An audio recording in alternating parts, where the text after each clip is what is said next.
जय माता दी, जय मां ललिताम्बिका। कैसे हैं आप सभी? मैं उम्मीद करता हूं आप सभी स्वस्थ होंगे और आनंदित होंगे। भगवती जगदम्बा की कृपा आप और आपके संपूर्ण परिवार पर निरंतर बरस रही होगी। तो आज जो हम जानकारी लेके आए हैं वो बड़ी ही खास है और बड़ी ही महत्वपूर्ण है, विशेषकर माँ के बच्चों के लिए। तो जो माँ के भक्त हैं उनके हृदय में एक हमेशा इच्छा रहती है कि हम माँ की भक्ति पूजा कर रहे हैं, क्या सच में माँ हमारी भक्ति को स्वीकार कर रही हैं? तो देखिए, इसका सीधा सा उत्तर ये है कि यदि माँ या कोई भी भगवान स्वरूप आपकी भक्ति को जब स्वीकार करते हैं तो आपको कुछ संकेत मिलते हैं, और यदि भक्त को ये संकेत मिलने लग जाएं तो समझ लो कि वो जो भी कुछ कर रहे हैं, चाहे वो मंत्र चैंट कर रहे हैं, पाठ कर रहे हैं या स्तोत्र कर रहे हैं, चालीसा कर रहे हैं, साधना कर रहे हैं या अन्य कोई और कर्म कर रहे हैं, और ये संकेत मिल रहे हैं आपको, तो समझिए कि माँ आपकी भक्ति को स्वीकार कर रही है। और ये संकेत देके वो आपको बताना चाहती हैं कि आपकी पूजा मुझ तक पहुँच रही है, आपका भाव मुझ तक पहुंच रहा है। तो वो कौन से संकेत हैं? तो ये वीडियो माँ के बच्चों के लिए बड़ी खास है, और अन्य किसी स्वरूप की भी आप सेवा आराधना करते हैं तो ये आपके लिए भी बहुत महत्वपूर्ण है। इसलिए वीडियो को ध्यान से देखना और पूर्ण रूप से देखना, जिससे कि आपको संपूर्ण जानकारी समझ में आए। वीडियो को अन्य लोगों तक शेयर कर देना, क्या पता कुछ माँ के बच्चे इंतजार में बैठे हों और वो वीडियो तक ना पहुँच पाए, तो आप उनकी हेल्प कर देना। अब बड़ी शांति और धैर्य के साथ इस वीडियो को देखना। मैं मुख्य वो 7 संकेत बताऊंगा। यदि आपको भक्ति पूजा करते हुए ये संकेत मिल रहे हैं तो समझ लीजिए माँ की बहुत बड़ी ब्लेसिंग है आपके ऊपर। माँ ने आपको परीक्षाओं में डाला है, आपको संकेत दे रही हैं। इसका मतलब ये है कि माँ के रजिस्टर में आपकी एंट्री हो गई है और आपको माँ देख रही है। तो वो कौन से संकेत हैं, एक एक करके हम जानते हैं। ज़्यादा समय ना लेते हुए वीडियो को शुरू करते हैं। यदि कोई भक्त माँ की सेवा कर रहा है, माँ की आराधना कर रहा है, माँ की भक्ति कर रहा है, और ऐसे भक्त के जीवन में अचानक से समस्याओं का बढ़ना, जबकि ये बिल्कुल विपरीत स्थिति है। माँ की शरण सब भयों का नाश करने वाली है, लेकिन माँ के शरण में जाने के बाद भय, चिंता और परेशानियों का बढ़ जाना, जीवन में बाधाओं का बढ़ जाना, ये क्या दर्शाता है? देखिए, जब कोई भक्त भक्ति मार्ग पर आगे बढ़ता है, माँ की तरफ आगे बढ़ता है, कभी कभी भक्तों को अपने जीवन में चुनौतियां बढ़ती हुई दिखाई देती हैं। ये साधारण संकेत नहीं है, क्योंकि माँ की शरण भयों का नाश करने वाली है। तो व्यक्ति सोचता है कि माँ की शरण में आने के बाद मेरी समस्याएं बढ़ गई, तो कहीं किसी नकारात्मक शक्ति का हाथ तो नहीं, कहीं मेरी पूजा माँ तक पहुंच ना रही हो, बीच में ही मेरी पूजा को कोई ग्रहण कर रहा हो, समस्या नष्ट होने के बजाय और ज्यादा बढ़ गई। तो ये माँ की परीक्षा का संकेत है। अब कोई कहेगा, इस परीक्षा को लेकर माँ क्या साबित करना चाहती है? माँ तो कभी अपने बच्चों को परेशान नहीं कर सकती, फिर ये माँ ऐसी परीक्षा क्यों लेती है? तो देखिए, ये परीक्षा इसलिए ली जाती है क्योंकि माँ आपके धैर्य की परीक्षा लेती है कि आपके जीवन में जो समस्याएं आई हैं, क्या आप उन समस्याओं से घबरा कर पूजा पाठ भक्ति कर रहे हैं उसको बंद कर दोगे, या आपका समर्पण सच्चा है? आपने ये ठान लिया है कि चाहे परिस्थिति कुछ भी आए, लेकिन माँ या तो इस पार या उस पार, बीच का मुझे स्वीकार नहीं है कुछ भी। जब भक्त इस प्रकार से अडिग हो जाता है तो इस परीक्षा में भी वो पास हो जाता है, और जब इस परीक्षा में पास होता है तो इसका बेनिफिट उसको ये होता है कि विषम परिस्थितियां कभी भी उसके सामने खड़ी हो जाएं, वो उसमें अपना धैर्य नहीं खोएगा। इस संकेत से आप जान सकते हैं कि माँ आपके धैर्य की परीक्षा ले रही है, क्योंकि माँ की शरण ही, माँ की दृष्टि सभी प्रकार के अशुभ फलों का नाश करने में सक्षम है। और आप समर्पित भाव से माँ की शरण में बैठे हैं और आपके जीवन में समस्याएं परेशानियां आ रही हैं, और इतनी हद तक आ रही हैं कि आपको कुछ समझ नहीं आ रहा है, वहां आपके धैर्य की परीक्षा है। अब कुछ लोग तो इस जगह पे छोड़ देते हैं कि शायद हमें ये पूजा सूट नहीं कर रही है, बस उनका खेल वहीं खत्म है। आप भी मुक्त, माँ भी मुक्त, एक दूसरे का किसी पर कोई बंधन नहीं। लेकिन जब एक सच्चा भक्त अडिग रहता है कि माँ चाहे परिस्थिति कुछ भी हो, आपको स्वीकारा है, आपकी शरण को स्वीकारा है, मैंने समर्पित भाव से आपको अपनाया है, तो माँ अब चाहे मृत्यु ही क्यों ना आ जाए, आपको नहीं छोड़ूंगा। ये धैर्य की परीक्षा होती है। तो यदि आपके साथ ऐसा हो रहा है कि विषम परिस्थितियां आ रही हैं, तो घबराना मत, क्योंकि ये परीक्षा है। और जिस दिन आप पूरी तरह से समर्पित हो जाओगे, उसी दिन आप परीक्षा में पास हो जाओगे और ये समस्या खत्म हो जाएगी। क्योंकि परीक्षा तब तक होती है जब तक आप उसमें पास नहीं हो जाते, और यदि आप उसमें फेल होते रहेंगे तो वही परीक्षा आपको बार बार देनी पड़ेगी। जब माँ आपकी भक्ति को स्वीकार करती हैं तो दूसरा संकेत क्या मिलता है? अब देखिए, संकेत कुछ ऐसे निकल के आए हैं कि लोग ये कहेंगे कि बिल्कुल विपरीत संकेत है ये तो, लेकिन नहीं, ये होता है क्योंकि वो माँ है। आप जिस चीज के बारे में ठान लोगे कि मैं ऐसे नहीं घबराऊंगा, मैं ऐसे नहीं डरूंगा, मैं ऐसे नहीं करूंगा, जहाँ भी आप कमज़ोर होंगे उस कमज़ोर नस पे वार किया जाएगा। तो इसलिए माँ किस तरीके से परीक्षा लेंगी वो आप नहीं समझ सकते। कभी कभी बिल्कुल नकारात्मक परीक्षाएं होती हैं। यदि आप हर समय सकारात्मक रहते हैं तो आपके सामने नकारात्मक परिस्थितियां पैदा होती हैं, उसमें आपकी सकारात्मकता का परीक्षण किया जाता है। तो जैसी सिचुएशन होगी माँ वैसे ही परीक्षा लेंगी, जो कमी होगी उसी अनुसार लेंगी। तो दूसरा संकेत क्या है? आप बहुत पूजा करते हैं, बहुत माँ को मानते हैं, अध्यात्म में आपकी बहुत रुचि है और अचानक से सब कुछ खत्म हो जाना, पूजा में मन ना लगना, माँ में वो श्रद्धा ना रहना, जो भी मंत्र चैंट कर रहे थे उसमें विश्वास ना रहना, उस पर भरोसा ना होना, ये भी माँ की परीक्षा का संकेत है। जैसे बहुत से लोग सोच लेते हैं कि अब चाहे कुछ भी हो जाए, अब हम इस मंत्र को अपने जीवन में जपते रहेंगे या इस विधि को फॉलो करते रहेंगे, तब इस परीक्षा को माँ लेती हैं कि आप अपने संकल्प पर कितने अड़े हो। जो आपने संकल्प लिया है कि आप उसकी पूर्ति करने में सक्षम हो, क्योंकि देखिए संकल्प की परीक्षा भी होती है। क्योंकि यदि आपका संकल्प मजबूत है तो आप अपने संकल्प से बहुत कुछ सृष्टि में बदल सकते हो। संकल्प की शक्ति बड़ी ही विचित्र है। तो यहाँ आपके संकल्प की परीक्षा होती है। जहाँ पहले आपको पूजा पाठ जब तक इनमें बड़ा आनंद आता था, ऐसा लगता था और कर लें, थोड़ा सा समय होता तो हम और करते, लेकिन एक समय आने पर मन भटकने लगता है, मन नहीं करेगा, या आपके सामने सिचुएशन ऐसी खड़ी की जाएंगी कि आपका मन ही भटक जाए, आपका मन ही ना करे, आपको लगे वेस्ट है सब कुछ, अब तक मैंने बहुत टाइम वेस्ट कर दिया, ये शायद विधि ही सही नहीं है, शायद मंत्र ही सही नहीं है, मुझे कोई गाइड करने वाला नहीं है। बहुत सारे सवाल होते हैं और कुछ मेरे भाई बहनों के प्रश्न आते भी हैं इससे रिलेटेड।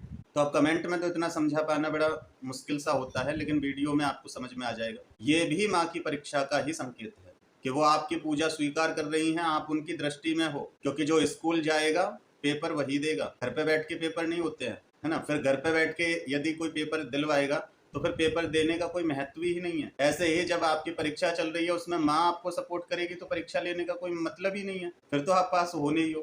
तो ऐसे समय पर एक भक्त को क्या करना चाहिए? एक भक्त को निरंतरता बनाए रखना है। अगर मन भी नहीं लग रहा है फिर भी करो, और वो सब कुछ स्वीकार करती है। भाव को भाव अलख आलस हूँ, नाम जपत शंकर दिस दसहु।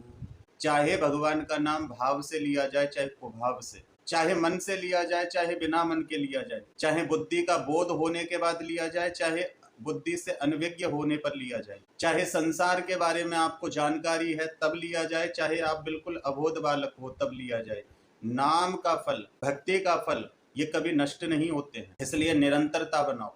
अब देखिए, बीज को जमीन में चाहे सीधा रखा जाए, चाहे डाला जाए, चाहे फेंका जाए, यदि उसको अंकुरित होना है तो वो होगा। ऐसे ही भक्ति है, चाहे आप कैसे भी करो उसका फल आपको मिलेगा। जैसा आपका भाव वैसा ही आपका फल होगा। तो यहाँ क्या करना है? निरंतरता बना के रखनी। कुछ समय चलेगा, कुछ दिन चलेगा, कुछ महीने भी चल सकता है, लेकिन जिस दिन आपकी निरंतरता बन जाएगी, जिस दिन आप रोटी छोड़ सकते हो लेकिन पूजा नहीं छोड़ सकते, उस दिन माँ के पास बैठना नहीं छोड़ सकते, माँ से बातें करना नहीं छोड़ सकते, ये परीक्षा खत्म हो जाती है। और जब ये परीक्षा खत्म होती है फिर माँ हर समय आपके पास होती है। तीसरा संकेत क्या है? तो तीसरे संकेत में माँ आपके विश्वास की परीक्षा लेती है। विश्वास की कैसे? आपके जीवन में ऐसी परिस्थितियों का आना जहां आपको ये चुनना पड़े, आप भय पे विश्वास करोगे या माँ पे, ये तीसरा संकेत है। ऐसी परिस्थिति क्रिएट की जाएगी आपके सामने, कभी कभी तो अपने ही विरोधी हो जाते हैं, अपने ही लोग कहते हैं या तो तुम पूजा बंद करो या हमें छोड़ दो, हम तुम्हारे साथ नहीं रह सकते। या कभी कभी ऐसी परिस्थितियां भी आती हैं, हमें डराया जाता है, अजीब अजीब सपने आने लगते हैं, वहां माँ देखती है ये दौड़कर मेरी शरण में आएगा या कहीं गद्दी चौकी दरबार या भक्तों के पास जाएगा। यदि आप कच्चे भक्त हो तो थोड़ी सी भी परिस्थिति आपके विपरीत हुई, आप इधर उधर भागने लगोगे, उन परिस्थितियों से बचने की कोशिश करोगे, उसका सामना नहीं करोगे, और वहां ये कह देंगे कि माँ तो है, उनकी तो हम करते हैं भक्ति, लेकिन ये सिचुएशन ऐसी आई है तो ऐसी सिचुएशन में माँ थोड़ी आके करेगी।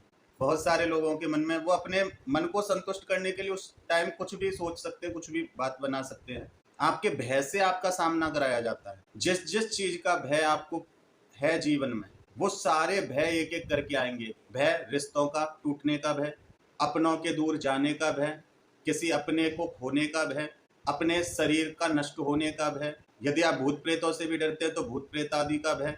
यदि आप तांत्रिक क्रियाओं से डरते हो तो क्रियाओं का भय। आपके सामने एक ऐसे भय को क्रिएट किया जाएगा। यदि आप माँ की शरण में हैं और आपकी मनोस्थिति ये नहीं बनी है अभी तक कि जो भी है मेरी माँ है, उसके अलावा कुछ सत्य है ही नहीं। यदि कुछ है तो वो क्षणिक है, वो स्थायी नहीं है। स्थायी केवल मेरी माँ है। जब तक ये चीज आपके मन में नहीं आई है और जिस जिस चीज से आपको भय लगता है, तो आपके भय का नाश करने के लिए वो परिस्थितियां ऐसी क्रिएट की जाएंगी। अब वहां एक भक्त को चुनना होता है कि वो माँ को चुनेगा या उस अपने भय को चुनेगा, और उस भय को चुनकर वो माँ से कितना दूर हो जाएगा। अगर ये संकेत आपको मिल रहा है, ये परीक्षा की चल रही है कि आपके सामने बड़ी विकट परिस्थितियां हैं, उसको समर्पण किया भी है या बस ऊपर से दिखावा चला है, तो यदि आपके विश्वास की परीक्षा हो रही है तो विश्वास माँ पे रखो कि माँ, चाहे कोई भी सिचुएशन हो, चाहे मेरी मौत ही क्यों ना हो, यदि निर्धारित है तो उसको मैं नहीं टाल सकता, पर मेरे लिए तू ही है सब कुछ। आपकी ये परीक्षा उसी समय खत्म हो जाती है, आप उसमें भी एक ट्रॉफी ले आते हो। आगे माँ की कौन सी परीक्षा है, क्या संकेत है? माँ की अगली परीक्षा होती है अपनों का विरोध। अपने ही लोग आपके विरोधी बन जाते हैं। जो आपको बहुत अच्छे लगते थे, जो उनको आप बहुत अच्छे लगते थे, आपकी हर बात में एग्री करते थे, जब माँ परीक्षा लेगी, जब माँ संकेत देगी कि मैं आपकी पूजा स्वीकार कर रही हूँ, आप नॉर्मल व्यक्ति नहीं हो अब, तो जो भी व्यक्ति आपके सर्कल में थे वो आपके विरोधी बन जाएंगे। और ये सब भक्तों को झेलना ही पड़ा है आज तक। अब जिसने ये 3 बाउंड्रियां पार कर ली, वो ये 4थी बाउंड्री से नहीं घबराएगा। क्यों? क्योंकि अब तक उसने अपने धैर्य की परीक्षा दी है, अपनी भक्ति की परीक्षा दी है और अपने विश्वास की परीक्षा दी है। अब वो इतना मजबूत तो हो जाता है कि कोई उसका विरोध भी करे तो वो उसके सामने घुटने नहीं टेकता। लेकिन यदि कहीं भी थोड़ी सी कमी है तो बहुत से लोग टेक भी देते हैं कि भाई हमारे उस व्यक्ति को हमारा ज़्यादा पूजा पाठ करना अच्छा नहीं लगता, उसको हमारा सात्विक रहना अच्छा नहीं लगता, अब जब वही खुश नहीं है तो फिर ऐसी भक्ति का क्या करें। बहुत से लोग कह देते हैं इस बात को, लेकिन नहीं, ये आपकी परीक्षा है।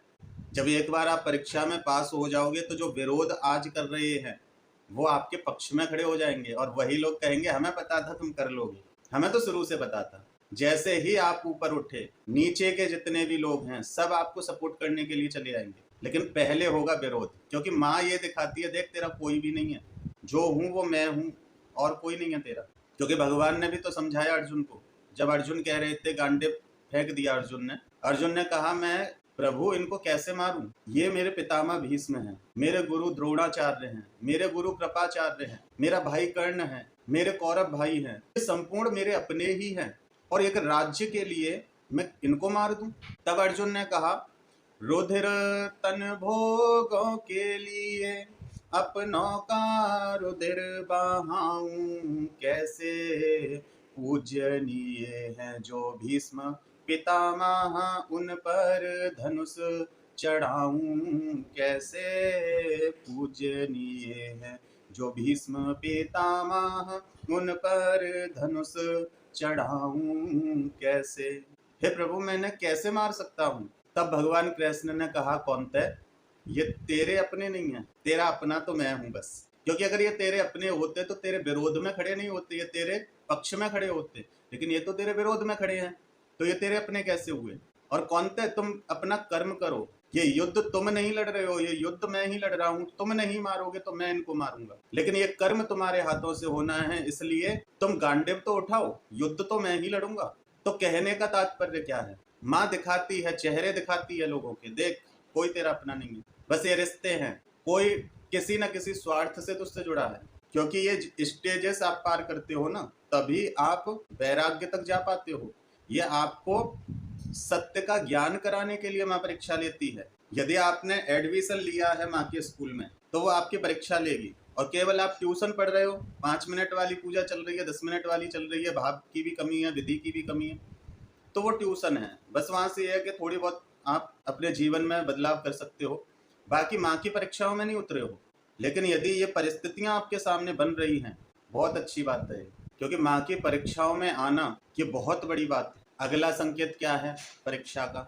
आपके धैर्य की सीमा खत्म होने तक आपकी परीक्षा ली जाएगी। आप बिल्कुल टूटने की कगार पे आ जाओगे तब तक आपकी परीक्षा ली जाएगी, यदि माँ आपको और आगे ले जाना चाहती है। कैसे? आप माँ से प्रार्थना कर रहे हो, उसका कोई उत्तर नहीं मिलेगा, आपने माँ से कहा माँ मेरी इच्छा है ये हो जाए तो मैं खुश हो जाऊंगा, नहीं होगा। बहुत लंबे लंबे समय तक आपको इंतजार करना पड़ेगा, फिर भी आपको कोई गुंजाइश नहीं दिखेगी। फिर आपके जीवन में ऐसे लोगों को भेजा जाएगा जो आपको चमत्कार दिखाएंगे, नींबू उड़ाएंगे, नारियल उड़ाएंगे, ऐसे ऐसे चमत्कार दिखाएंगे। तो ये बहुत कठिन है। इस परीक्षा को वही पार कर सकता है जिसने पिछली 4 परीक्षाओं को पार किया, वो ही इसको पार कर सकता है। क्योंकि जो हम दृष्टि से देख रहे हैं उस पर हम बहुत जल्दी भरोसा करते हैं और 4 लोग अन्य भी कर लेते हैं, लेकिन जो हम आंतरिक दृष्टि से देखते हैं उस पर हम भी पूर्ण रूप से भरोसा नहीं कर पाते। तो ये जो सब चलता है ये आंतरिक चलता है। माँ को आपके शरीर से मतलब नहीं है, माँ को आपके बनाए हुए बैकग्राउंड और आपके सर्कल से कोई मतलब नहीं है। माँ को तो केवल और केवल आपके शरीर के अंदर जो उनका तत्व बैठा है उसको जगाना है कि तू और मैं एक ही है, बस तू भूल गया है मुझे याद है। यही भगवान कृष्ण ने भी कहा है, क्योंकि भगवान कृष्ण और माँ अलग थोड़ी है, एक ही है। वो कृष्ण रूप में माँ है, ये माँ रूप में कृष्ण है। ये भक्तों के लिए बड़ा ही कठिन अनुभव है, लेकिन धैर्य टूटने तक विश्वास वही अडिग रहे। बिल्कुल चली गई बात हाथ से, फिर भी भक्त मुस्कुराए कि काश ये भी मेरी माँ की इच्छा होगी। वहां आपकी वो परीक्षा भी पास हो जाती, फिर आपके कभी धैर्य की परीक्षा नहीं होगी। फिर तो बस आपने विचार किया और उधर सृजन हो जाता है। और आपके पास इतना धैर्य होता है कि आप विषम परिस्थितियों में रहकर भी अपने धैर्य को नहीं खोते हो। तो ये जो 5 संकेत थे, 5 परीक्षाएं थी, ये थोड़ी डिफिकल्ट लगी होंगी, लेकिन ये पार करने के बाद फिर यहाँ से शुरुआत होती है माँ के चरणों के नजदीक जाने की। फिर क्या होता है, फिर भक्त के मन में माँ का निरंतर स्मरण चलता है हर पल। उसके मन में एक ही चीज चलती है, न तातो न माता न बंधुर न दाता न पुत्रो न पुत्री न भृत्यो न भरता। माँ मेरा कोई नहीं आपके अलावा। गतिस्तम तमेका भवानी, तुम ही मेरी गति हो, तुम ही मेरी मति हो। हर समय बस माँ माँ माँ यही चलता है। ये भक्ति की गहराई का संकेत है कि आप भक्ति के उस पड़ाव में जा चुके हो जहां आपको माँ का नाम याद नहीं करना है, वो स्वतः ही चलेगा, क्योंकि आपने परीक्षाओं को पार किया है। अब आपको ये बताना नहीं पड़ेगा कि मैं पढ़ता हूँ। अब आपकी रहन सहन, आपके व्यवहार, आपकी बॉडी लैंग्वेज से पता चल जाता है कि हाँ पढ़ा लिखा व्यक्ति है। तो ये 6वां बड़ी गहराई का संकेत है, ये भक्ति की गहराई है। एक अजीब सा नशा हो जाता है, वो दारू वाला नशा नहीं। कैसा नशा शराब का जो उतरे होत प्रभात, नाम खुमारी नान का जो चढ़ी रहे दिन रात। ऐसे माँ के नाम की खुमारी चढ़ जाती है जो निरंतर उसी में रमण करती रहती है। वो जो सांसारिक शब्द होते हैं उनको वो बोलना ही नहीं पसंद करता, केवल माँ माँ। यदि मुख से किसी से बात कर रहा है तो मन में माँ माँ, शांत बैठा है तो मुख से, पर वो माँ के ही स्वरूप में रंग जाता है। ये भक्ति की गहराई है। और जब इस परीक्षा को भी पार किया फिर क्या होता है, फिर पूरे ब्रह्मांड की समस्या इकट्ठी होकर आपके सामने आ जाए, फिर भी आप उनको देख के मुस्कुरा दें, आपको आंतरिक शांति मिल जाए, आपको पता चल जाए कि ये कुछ भी मेरा नहीं बिगाड़ सकता, ये स्थायी नहीं है, ये भ्रम है। लेकिन ये कंडीशन कब बनेगी, जब परीक्षाओं को पार करोगे। बिगनर को तुम ये बोल दो, इतने अपर लेवल की बात बता दो, तो वो तो ये कहेगा कि तो ये मेरे साथ कब तक होगा, कैसे होगा। तो ऐसे नहीं होता है। फर्स्ट सेकंड थर्ड जब क्लास बाई क्लास चलोगे, पेपर परीक्षाओं को पार करोगे, अनुभव बढ़ेंगे, नॉलेज बढ़ेगी, परीक्षाओं को पार करोगे, अच्छे नंबर आएंगे, अच्छी क्लास में ऊपर जाओगे, तो सब कुछ मिलता जाएगा।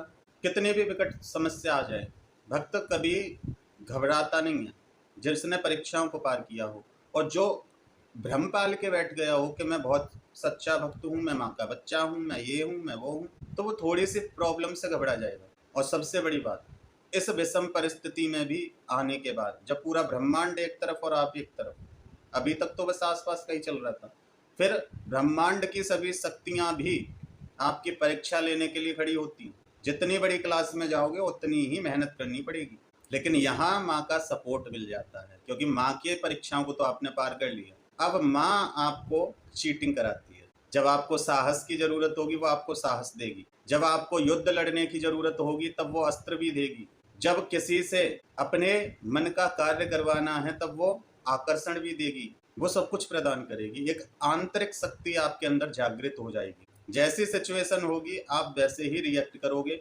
लेकिन पॉजिटिव, और वो शक्ति आपको संभालेगी। और वो शक्ति कोई और नहीं, माँ है। आपने परीक्षाएं पार की, जैसे जैसे आपने परीक्षाएं पार की वैसे वैसे माँ आपको एक ट्रॉफी देती गई, आपको ऊपर उठाती गई, और जितना आप ऊपर उठते गए माँ उतनी ही नजदीक आती गई। तो जैसे माँ के हाथ में नहीं है कि माँ के भाव में आना, एक भक्त के हाथ में, एक बच्चे के हाथ में है माँ को माँ के भाव में लाना, बिल्कुल वैसे ही माँ के हाथ में नहीं है आपको सब कुछ दे देना, आपके हाथ में है परीक्षाओं को पार करते हुए प्राप्त करना, है ना। अब छोटे से बच्चे के हाथ में कोई पिस्टल दे दे तो वो तो या तो खुद के चोट लगा लेगा या सामने वाले को मार देगा, लेकिन जब समझदार व्यक्ति को पिस्टल दी जाएगी तो वो सही उपयोग जानता है उसका। तो इसीलिए परीक्षाएं होती हैं, जिससे कि आप अपना महत्व समझ सकें, आप अपनी जिम्मेदारियां समझ सकें, और जो माँ के द्वारा आपको प्रदान किया जाए उसको आप संभाल सकें। तो मैं उम्मीद करता हूं कि मेरे द्वारा दी हुई जानकारी आपको समझ में आई होगी। और देखिए, माँ से रिलेटेड जो टॉपिक होता है वो मेरा फेवरेट होता है, इसलिए मुझे नहीं पता होता अपने भावों का। तो अब यहाँ को ये मत कहना कि ये कैसे बताने वाले हैं जो हंस रहे हैं, मुस्कुरा रहे हैं, ये कर रहे हैं, क्योंकि देखो कमियां तो भगवान में भी निकाल दी जाती है, तो मैं तो इंसान हूँ। पर ये मेरा फेवरेट टॉपिक होता है माँ के विषय में बात करना, ये मेरा सबसे जीवन का अहम हिस्सा होता है। तो इसमें मुझे नहीं पता कि मैं बताते समय क्या हो जाता हूँ क्या नहीं, मैं ये परवाह नहीं करता कि मेरे एक्सप्रेशन क्या हो रहे हैं। बाकी माँ के जो भी बच्चे हैं वो अच्छे से जानते हैं, क्योंकि वो भी भाव में जब आते हैं तो उनको पता है। फिर मिलते हैं एक ऐसी ही अगली वीडियो में एक नई जानकारी के साथ। तब तक अपना और अपने परिवार का ध्यान रखें, भगवान की भक्ति करें, निरंतर भक्ति पथ पर आगे बढ़ते रहें। जय माता दी, जय माँ ललिताम्बिका।